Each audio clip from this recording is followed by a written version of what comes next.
Hello, hello, welcome back to Talkin' Tunes and our second annual Masterpiece May, and today we are talking about Yes's 1971 masterpiece, Fragile. This is the second year in a row I've spoken about Yes on Masterpiece May, but hey, they made a shitload of good masterpieces released in 1971, the first Yes album to contain the keyboard legend that is Rick Wakeman. Right, 9 tracks, 4 written by the band, 5 written individually, and an iconic album cover by artist Roger Dean. This is a damn good album, folks. Damn good album. Starting off with song number 1, Roundabout. It's Yes's most famous song. Like, if it's not Owner of a Lonely Heart that was your first song that you heard from Yes, it was fucking Roundabout. And many of you might not even know that you've heard at least part of this song before, because remember those dank memes from 2016, the To Be Continued memes?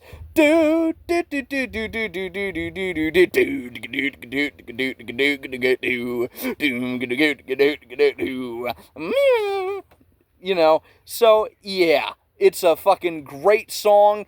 8 glorious minutes.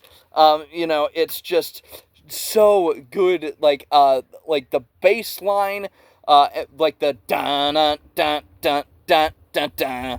Like, it was played on both bass and guitar by Chris Squire. It's such a good song. It's about driving around Loch Ness. It was conceived while John Anderson was the lyrics were conceived while John Anderson was riding in the back of a limo drunk as hell. It's such a good fucking song, y'all. It is so amazing and like one of the best album openers ever written. Full stop. Song number 2, Cans and Brahms. This is Rick Wakeman's solo piece. The idea behind this album is that, like, hey, let's make 4 solo bits, or let's, yes, we're gonna write, songs together, obviously, but as individual members, we're all gonna write songs, and the band was down with that. The problem with Rick Wakeman is that due to contractual obligations with a different record company, he had a solo deal at the time, and I believe had already released a solo album. He was not allowed to write original material as an individual. So he recorded an adaptation of a classical piece, evidently done in about 15 hours, which sounds about right for this band. Done in about 15 hours. It's a very, very, very neat couple of minutes, done by Rick Wakeman. Song number 3, We Have Heaven. This is John Anderson's solo contribution. It's very evident because it's, there's an instrumental piece, but the main attraction is him going, We Have Heaven over and over and over again. And it is, in terms of production, it's really cool. However, it is my least favorite song on this album. I wouldn't call it bad, but if anybody were to say that, this album is not an out-and-out masterpiece, this song is more than likely why, because everything else is pretty goddamn good, I will say. Like, again, don't hate it, just kind of find it eh. Song number 4, South Side of the Sky. This is the second group composition. This is, this is the second best song on the album. Roundabout is probably better. For my money, this is the best song on the album. And to stand above the other stuff, to stand above Roundabout and songs we're going to come across later, that is one hell of an achievement for this album. I mean, for this song. It's just fucking beautiful. Just, it's amazing. It's about, and it's surprisingly upbeat, but the lyrics are about death.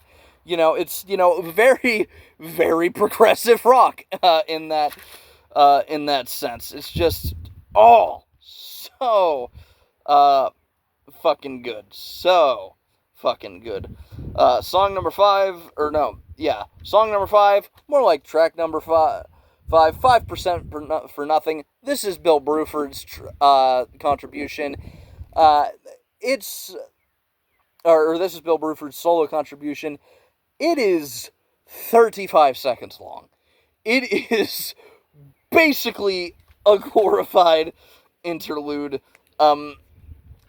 It is a dig at their former manager, Roy Flynn. Or the title is a dig at their former manager, Roy Flynn. So it's just kinda here. It's just kinda here. Not to shit on Bill Bruford, but it's just here. If there's a technically worst song on the album, it's this one. It's just, there's a very weirdly Zappa-esque quality to it, though. It's weird. Song number 6, Long Distance Runaround. This is the third group track, the shortest out of the 4. It's about the insanity of forced religion. It's probably the least interesting out of the 4 group compositions. And again, I don't hate anything on this album. But it's really cool. It's really great when twinned with song number 7, The Fish. Also in parentheses, the scientific name of a fish that I'm not even going to attempt to pronounce, because I don't know how the fuck to pronounce it.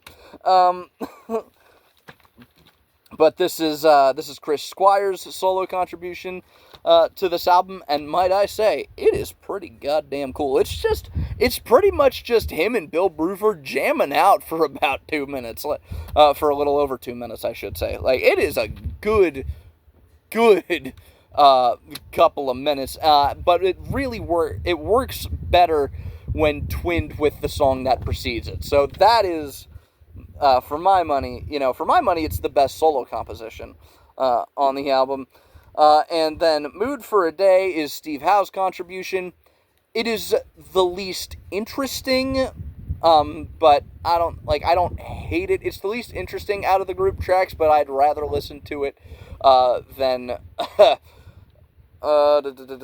We Have Heaven. This and Cans and Brahms are just kind of meh. They're on fairly equal ground if I were to rank them. It's just not interesting. It's just Steve Howe playing his acoustic guitar for about 3 minutes, which we heard on their previous album, the Yes album, which was the first episode of Talking Tunes. Interestingly enough, not really, but that was the first episode of Talking Tunes. So, yeah. And then song number 9, Heart of the Sunrise. This is the 11-minute piece of excellence that caps off the end of the album. It is, an example of progressive rock at its best. No lyrics for about 4 minutes. It's the longest song on the album. It's the final song on the album, which is, how it should be done, in my opinion. You go out with a bang. It's just so frickin' cool. It was also included on the soundtrack of a god-awful movie called Buffalo 68. Do not watch that movie. It's dog shit. It's just utter dog shit. There's 2 progressive rock songs in it. And those moments are the only moments of value in that entire movie. Do not watch that movie. It's awful. But listen to the song. Listen to hell out of the song. It is progressive rock at its best. It's just so good, and there a lot of it does the prog rock thing of where the same thing sort of happens for a while, but it's an interesting happening for a while. I know last week I gave Tool shit for their songs being really fucking long, but their songs are really long because there's not really distinct parts to them. These have distinct parts that do go on for a while, but they're very interesting parts that go on for a while. Fucking phenomenal album. Sold gangbusters. This was the album that broke them in the US. I've Seen All Good People was their first big single here. This was their first big album. It resulted in them becoming superstars for the rest of the decade. Just a fucking amazing album. There's a reason that's their one of their most popular albums, because it is a fucking unequivocal masterpiece, and if you think I'm wrong, fuck you. Thank you all very much for watching. If you've enjoyed this video, please leave a like on it. If you have something to add, if you think I'm wrong, if you disagree with me, please feel free to leave that in the comment section down below. If you want to hear about what I happen to be listening to that day, you can follow me on Instagram. I will leave a link to that in the description down below. I post a song, my story there every single day. And if you want to listen to me talk about something other than music, I have a podcast with two of my buddies. It's called Dorkies. I will leave a link to the latest episode of that in the description down below. And with that, I would like to remind you all to stay weird and keep jamming. See you in the next one. Take care.